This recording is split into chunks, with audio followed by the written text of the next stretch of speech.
అదే RTV app వార్తల్ని క్షణాల్లో చదివే అవకాశం ఉంటుంది. ఒక న్యూస్ పేపర్, ఒక టెలివిజన్ ఛానల్ మీ చేతుల్లో ఎప్పుడూ ఉంటాయి. కొద్దిసేపటి క్రితమే అటు పార్లమెంట్లో కేంద్ర బడ్జెట్ కూడా ప్రవేశపెట్టారు. బడ్జెట్కు సంబంధించి తెలంగాణకు మరొకసారి మొండి చెయ్యే మిగిలిందని చెప్పి కూడా పెద్ద ఎత్తున చర్చ జరుగుతుంది. ఇదే విషయం మీద మనతో మాట్లాడడానికి బీజేపీ ఎమ్మెల్యే పాయల్ శంకర్ను ఒకసారి మాట్లాడించే ప్రయత్నించు. ఈ కేటాయించినటువంటి బడ్జెట్లో ఏపీకి సంబంధించి 15,000 కోట్లు, రాజధానికి సంబంధించి కూడా ప్రత్యేక సాయం అందించారు. తెలంగాణకు సంబంధించి మొండి చేయ మిగిలింది అంటున్నారు. ఎట్లా తీసుకొస్తారు? మీ ఎంపీలు కానీ మీ కేంద్ర ప్రభుత్వం మీద ఒత్తిడి తెలంగాణకు ప్రత్యేక సాయం ఏమైనా తీసుకొస్తారా? కేంద్ర ప్రభుత్వం ఎప్పుడు కూడా తెలంగాణ రాష్ట్రానికి అన్ని విధాలుగా సాయం చేస్తూనే వస్తున్నది. గత 10 సంవత్సరాలలో 9,70,000 కోట్ల రూపాయలు కేంద్రం నుంచి తెలంగాణ రాష్ట్రానికి వచ్చినాయి. ఏ రాష్ట్రం నుంచి అయినా సరే సరి అయినటువంటి ప్రతిపాదనలు కేంద్రానికి వెళ్తే కేంద్ర ప్రభుత్వం తప్పకుండా ఆయా రాష్ట్రాలకు సాయం చేస్తుంది.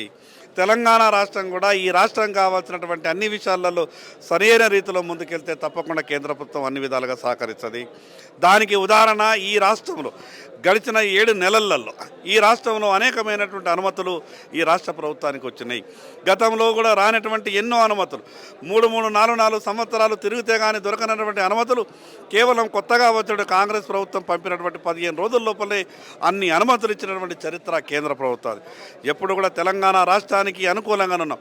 తెలంగాణ రాష్ట్రం ఏర్పాటులో కీలక పాత్ర పోషించినటువంటి భారతీయ జనతా పార్టీ అభివృద్ధిలో కూడా అదే దశగా ఉంటుంది. ఎక్కడ ఏ అవసరం ఉన్నా ఏ అవకాశం ఉన్నా కేంద్రం తెలంగాణకు అన్ని రకాలుగా సాయం చేయడానికి సిద్ధంగా ఉన్నది. కానీ విభజన అంశాలకు సంబంధించినటువంటి అంశం ఏపీకి ప్రత్యేక సహాయం అయితే చేసింది. తెలంగాణకు సంబంధించిన ఐఐటీఆర్ కానివ్వండి, బయ్యారం ఉక్కు కర్మాగారం కానివ్వండి, 7 మండలాలకు సంబంధించిన విషయాలు ఏవైతే ఉందో వాటిని ఎందుకు ముందుకు తీసుకెళ్లట్లేదనే ప్రశ్న కూడా ఉత్పన్నమవుతుంది. విభజన సమయంలో ఉన్నటువంటి హామీల విషయంలో ఎప్పుడు కూడా కేంద్ర ప్రభుత్వం భారతీయ జనతా పార్టీ తెలంగాణ విషయంలో అన్ని విషయాలుగా సానుకూలంగానే ఉన్నది. గత ప్రభుత్వం చేసినటువంటి ఏవైనా కొన్ని తప్పులు ఉంటే, గత ప్రభుత్వం ఇచ్చినటువంటి ఏవైనా కొన్ని చిన్న పొరపాట్లు ఉంటే అక్కడక్కడ వాటి విషయం వల్ల ఏదో జరిగితే చిన్న పొరపాట్లు ఏమన్నా జరగవచ్చు. కానీ ఈరోజు కేంద్రం ఆలోచన ఎప్పుడు కూడా ఎంత గొప్పగా ఉంటుందంటే ఆయా రాష్ట్రాల్లో ఏ రాజకీయ పార్టీ పరిపాలిస్తున్నదని ఎప్పుడు కూడా కేంద్ర ప్రభుత్వం చూడది.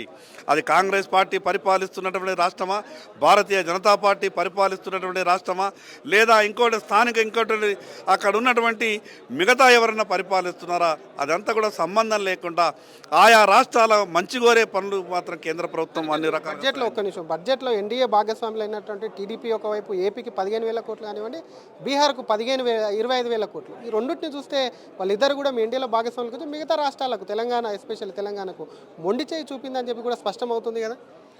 తెలంగాణ రాష్ట్రానికి ఇప్పుడు అయిపోయింది ఏమీ లేదు, ఇంకా చాలా వచ్చే అవకాశం ఉన్నది. తప్పకుండా ఈ రాష్ట్రం నుంచి వెళ్ళేటటువంటి అన్ని ప్రతిపాదనలు కేంద్రం పరిశీలిస్తే తప్పకుండా కేంద్ర ప్రభుత్వం అన్ని రకాలుగా తెలంగాణ రాష్ట్రానికి సాయం. మంత్రులతో కానీ మీ ఎంపీలతో కానీ ఏమన్నా మాట్లాడి ఒత్తిడి తీసుకొచ్చే ప్రయత్నం చేస్తారా మీరు?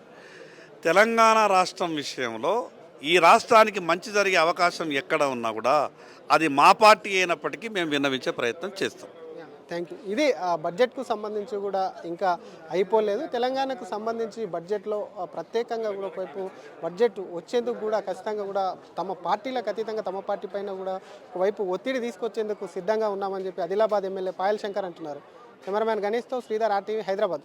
మరిన్ని వీడియోస్ కోసం ఛానల్ ని సబ్స్క్రైబ్ చేయండి. లేటెస్ట్ అప్డేట్స్ కోసం వాట్సాప్ ఛానల్ ని ఫాలో చేయండి.